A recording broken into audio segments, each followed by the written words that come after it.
Hey, I think Trump deserved that black card. He deserved that black card now. First it was the Russian interference. Then he got impeached twice. Then y'all went to mess with his taxes. Then y'all raided Mar-a-Lago. Now this? He got indicted? And Trump got a target on his back just like a black man. Y'all keep messing with him. Hey, Trump, go ahead and wipe that white paint out your face, man.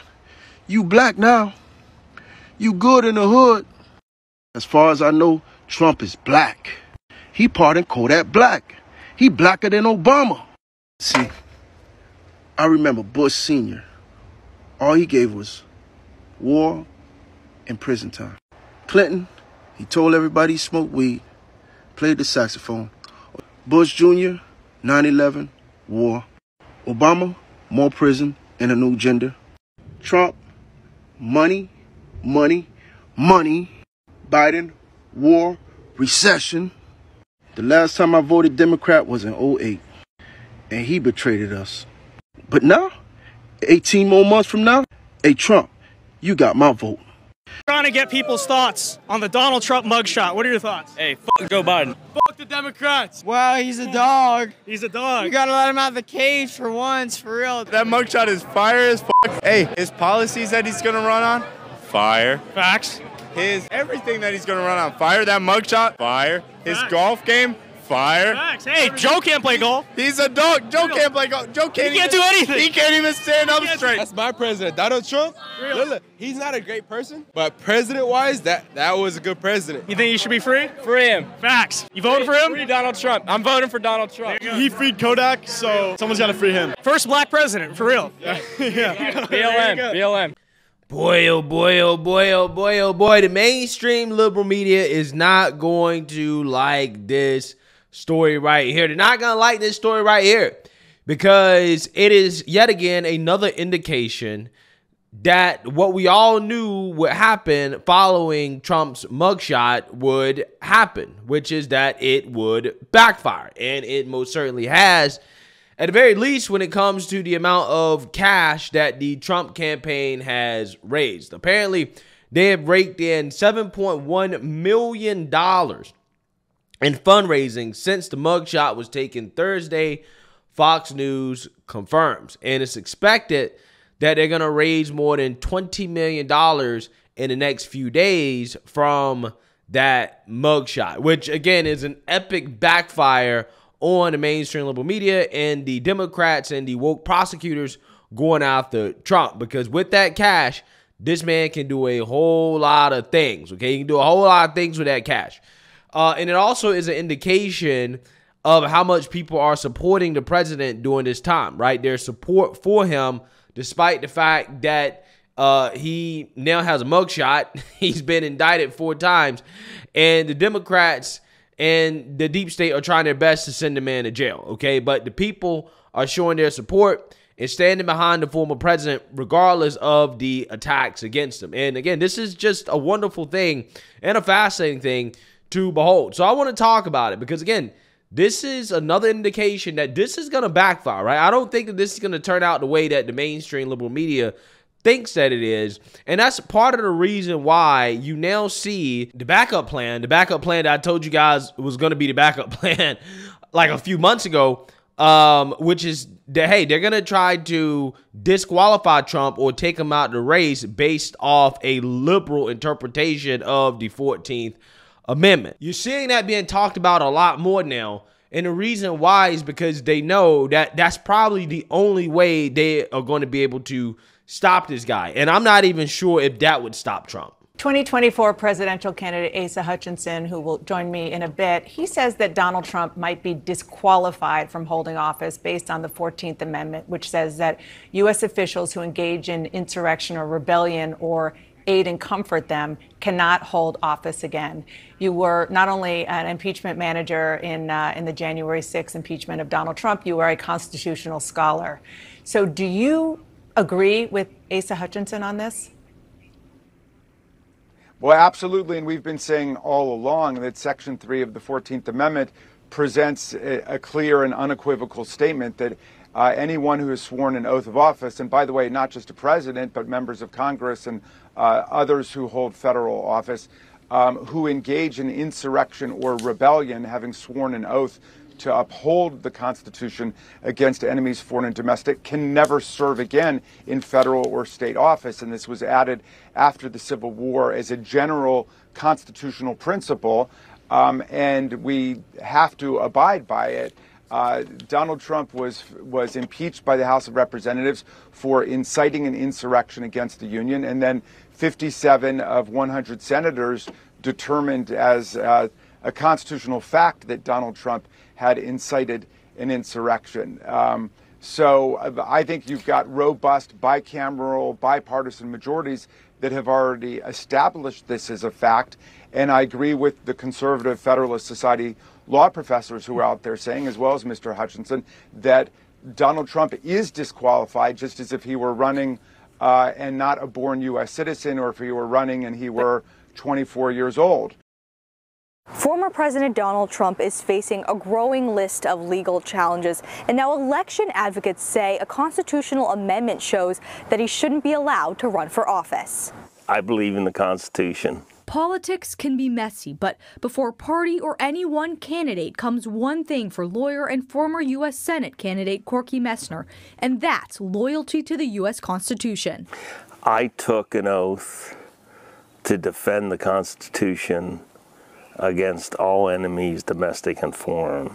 It's that devotion that sparked Messner to join a choir of election advocates who say former President Donald Trump may be ineligible to run for office because of Section 3 of the 14th Amendment, which states that a public official can't hold office if they were involved in an insurrection.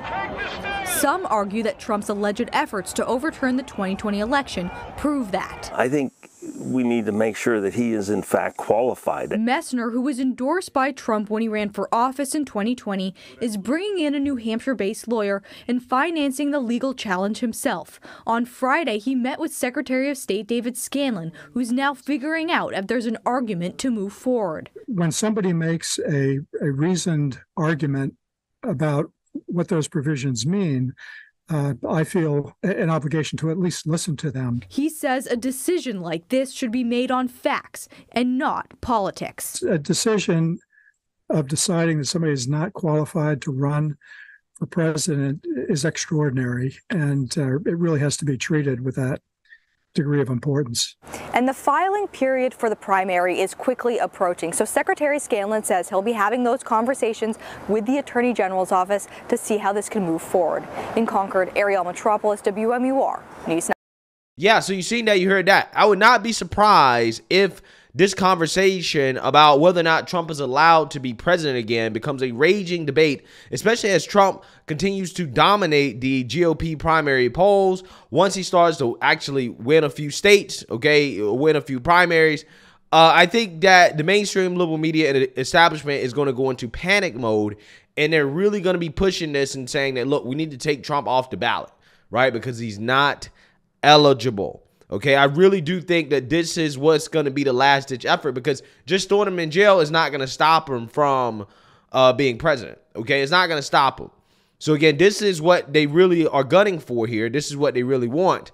So we'll have to see. We'll have to see what happens, but I'm telling you guys, this is not going to be the last time that we're talking about this. This is what they're going to use. Okay, if his poll numbers don't come down, if somebody in the GOP doesn't beat him, and if he stays close, tight with Joe Biden in the general election, this is what they're going to pull. Okay, there's no way they're going to let Trump just waltz back into office. It's not going to happen, right? They're really going to try to make sure this man doesn't get anywhere close to the office. So I just want people to be aware of that. But in the meantime, what we have here is, again, a massive fundraising that happened as a result of the mugshot seen around the world. So let's read about it. The Trump 2024 presidential campaign confirmed to Fox News on Saturday that they have pulled in nearly $20 million in fundraising over the last 3 weeks, which coincides with the federal indictment in Washington, D.C. and mugshot from Atlanta seen around the world. Former President Trump's camp said of almost $20 million, $7.1 million was collected after his mugshot was taken in Atlanta on Thursday evening. Trump's team said they ranked in $4.1 1.18 million on Friday, which was the highest grossing day of the entire campaign. The campaign added that they expect to cross the 20 million mark in fundraising in a few days. Quote, organic money has skyrocketed, especially after President Trump tweeted out the picture along with the website, the campaign told Fox News. The spike in fundraising also appears to be fueled in part by merchandise they have been selling through their online store. Yeah, I mean, everybody's buying it, right? Everybody's getting a mugshot, okay? They're getting the shirt. I've seen people get it tattooed on them. I've seen murals. I've seen the mugshot everywhere, okay? At least on the internet, that is. And I think that this is going to backfire spectacularly. Once Trump was taken into custody, the campaign started selling T-shirts, posters, bumper stickers, and beverage coolers, all with Trump's mugshot. The items also include the tagline, quote, never surrender. Politico first reported the Trump fundraising news on Saturday evening, which was confirmed by his campaign team to Fox News. Okay, so let's actually check in with CNN, Jim Acosta, who has the worst case of Trump derangement syndrome that I've ever seen in my life. Let's hear his reaction to these numbers of Trump's fundraising. Take a look. Joining us now is CNN political commentator and host of PBS Firing Line, Margaret Hoover, and John Avlon, and senior political analyst here at CNN, and the author of Lincoln and the Fight for Peace. Margaret, having your mugshot taken is supposed to be a bad thing, right? Depends who you ask, doesn't it?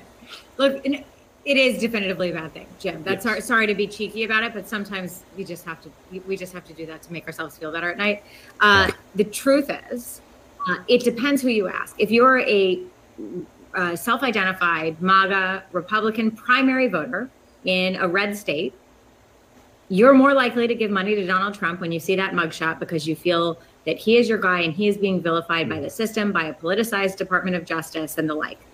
If you are a Democrat who primaries in the Republican primary in New Hampshire, you're probably more likely to primary for a Republican who's not Donald Trump and help prevent Donald Trump from getting the Republican nomination. Or an independent. Or an independent, right? The point is, Jim, it depends where you are. Does this help if you're Donald Trump in a closed Republican primary? It helps him. But if you're Donald Trump in an open primary, New Hampshire, it doesn't help him. That is a good point. And John, I mean, Trump can brag all he wants about his poll numbers in the GOP and his fundraising numbers. This is not going to help at all in a general election. How does a mugshot ever help in a general election? I don't think there's any case of it doing so, but it helps to remind ourselves of that. Look, obviously this is a primary season, but it's about winning a general election.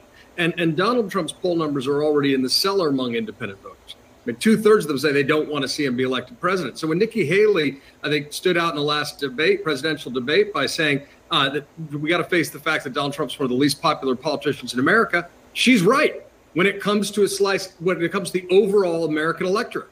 But the problem, again, is polarization. It's hyperpartisanship. It's negative partisanship. So there was an interesting article in The Atlantic showing that these polls might be slightly overstating how much he benefits. So a lot of Republicans want to kick back at people who criticize Donald Trump. But do they really think it makes him a better general election candidate? I got my doubts. Yeah, they might say one thing to the pollster and then go into the voting booth and say, maybe the mugshot, that clinches it for me. No, I'm not going to do this. Yeah, that's a whole lot of cope, right? That's a whole lot of copium, okay? Jim Acosta, high off the copium. Oh, well, despite his poll numbers being very high and him raising a record amount of cash from the mugshot, it can't possibly be a good thing. It can't. No way that our politically motivated hit job and persecution against the president isn't working. That can't be so, right?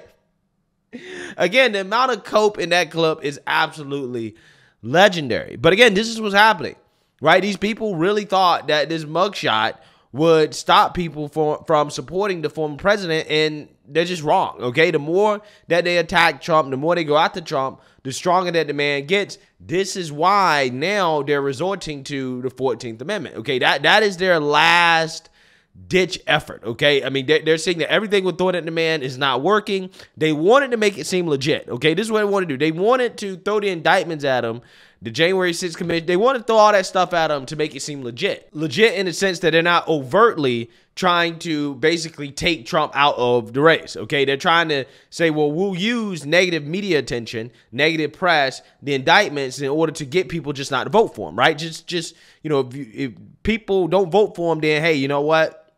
We're good. We don't have to actually really take him out of the race. But the fact now that people are voting for him even more, they're sending him money, they're supporting him even more, now they've resulted to, well, damn, we just going to have to take the dude off the ballot, right? This is what they're doing. Right? This is exactly what is happening. Okay? This is exactly what's happening. Okay? And this is something that, you know, as a country, is really sad to see that this is the point we got to where, again, they're not only trying to lock up their political opponents, and they're now, again, trying to take him off the ballot, not allowing him to get elected at all. Okay? Even though the Constitution explicitly does not forbid him from running. Okay, again, it really is, again, a terrible and sad state of affairs. But again, all it's going to do is make them stronger. I just don't think that if they actually do start taking Trump off the ballot, that's going to drive this country into a dark, dark, dark place that I really don't want to go. I hope they don't move forward with that. But my gut feeling is that the more that this stuff backfires against them, the more incentive that they're going to have just to do what they want to do anyways, which is just to take them off the ballot. So, hey, let me know what you guys think. Make sure you like, comment, and subscribe. Most importantly, share a Black conservative perspective. Peace.